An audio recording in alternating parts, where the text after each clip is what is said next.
अस्सलाम वालेकुम प्यारे बच्चों। आज हम माहौल का मुताला में जानदार और गैर जानदार पढ़ेंगे। तो आइए अब हम पढ़ते हैं जानदार और गैर जानदार। इसके दो हिस्से होते हैं, हैवानात और नबातात।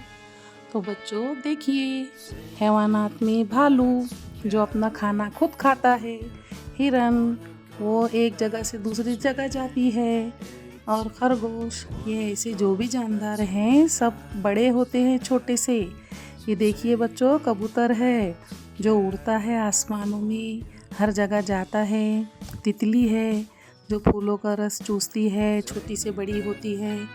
और बच्चों इंसान, आप लोगों को पता है ना, आपके घर में छोटे छोटे भाई बहन छोटे थे, अब बड़े हो गए होंगे, तो ये जानदार करते हैं।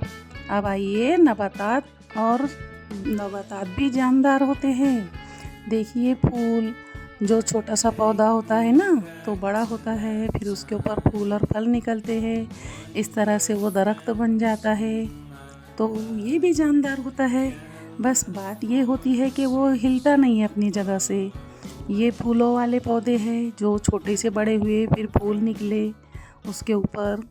तो बच्चों समझ आया ना। अब चलिए बेजान चीज़ें हम देखते हैं। तो बेजान चीज़ें हरकत नहीं करती हैं बच्चों। देखिए ये किताबें, पेंसिल, पेन अपनी जगह जहाँ जहाँ रखे वहीं रहता है।